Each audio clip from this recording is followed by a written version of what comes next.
मंगल को सॉरी बोल दो। तुम्हारे पापा तुम्हारा साथ देंगे। ये स्ट्रैटेजी ना हमेशा काम में आती है।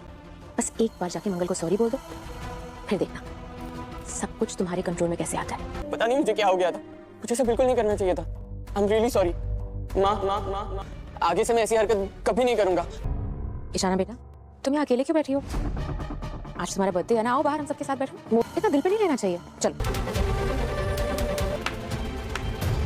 आप इसे पनिश करने की जगह गले लगा रहे हो, बदल जाओगे। ये नहीं सोचा था मैंने।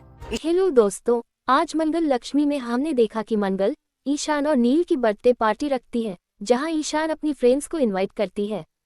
ईशान अपने फ्रेंड्स के साथ बहुत खुश होती है। नील भाई पार्टी में बोर फील कर रहा होता है और वह अपने दोस्तों को वहां बुलाता है। उसके दोस्त ईशान और उसकी फ्रेंड्स के साथ गलत व्यवहार करते हैं। नील ईशान को धमकी देता है कि तुम्हें इस पार्टी में डांस करना होगा, मेरे दोस्त ये चाहते हैं कि तुम इस पार्टी में डांस करो। ईशान जब डांस करने से मना कर देती है तो नील उसे धमकी देता है कि मैं सबको बता दूंगा कि तुम इस घर की बेटी नहीं हो, इस घर में तुम्हारी कोई जगह नहीं है। तो दोस्तों, ईशान मजबूर होकर डांस करने लग जाती है।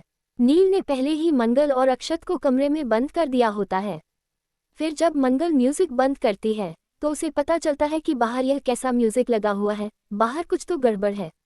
मंगल दरवाज़ा खोलने की कोशिश करती है, लेकिन दरवाज़ा बाहर से लॉक होता है। फिर किसी तरह से वह दरवाज़ा खोलती है और बाहर जाकर देखती है कि ईशान डांस कर रही होती है और नील और उसके दोस्त ईशान पर पैसे फेंक रहे होते हैं। मंगल को गुस्सा आता है और वह नील को थप्पड़ मार देती है। वह कहती है, तुम मेरे बेटे हो ही नहीं सकते, तुम इतनी गिरी हुई हरकत कैसे कर सकते हो, तुम्हें इस घर से चले जाना चाहिए, तुम सुधरोगे नहीं, और कितने मौके दूं तुम्हें, तुम बिल्कुल सुधरने वाले नहीं हो। तभी दादी और आदित्य भी वहां आते हैं। फिर नील घर से जाने का ड्रामा करता है और कहता है, मैं इस घर में बिल्कुल नहीं रह सकता। गलती तो ईशान ने भी की है।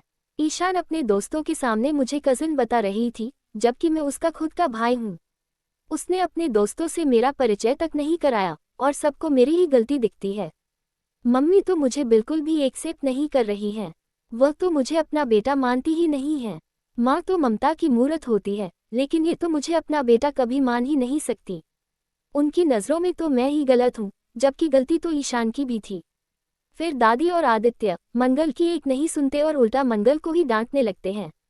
वे कहते हैं, कोई इस घर से कहीं नहीं जाएगा, नील का इस घर पर पूरा अधिकार है, वह यही रहेगा। फिर सौम्या नील से कहती है, तुम मंगल से माफी मांगो, देखो कैसे सब सही हो जाता है। तुम्हारे पापा और दादी तुम्हारे बस में हो जाएंगे, फिर तुम जैसा चाहोगे वैसा कर सकोगे। नील सौम्या की प्लानिंग में फंस जाता है और मंगल से गिड़गिड़ाकर हाथ जोड़कर माफी मांगता है।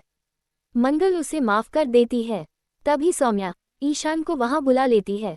ईशान ये सब देखकर हैरान रह जाती है कि उसकी मम्मी नील को गले लगाए हुए हैं। सौम्या ताली बजाकर मंगल से कहती है, माँ तुम तो अपने बेटे की हो गई, तुमने अपने बेटे को इतनी जल्दी माफ कर दिया, जबकि इसकी गलती इतनी बड़ी थी। अपना खून अपना ही होता है। ये सब देखकर ईशान वहां से रूठकर चली जाती है। वह मंगल की एक भी नहीं सुनती। तो दोस्तों, आपको ये जानकारी कैसी लगी, हमें कमेंट में ज़रूर बताएं और चैनल को लाइक व सब्सक्राइब करें। धन्यवाद।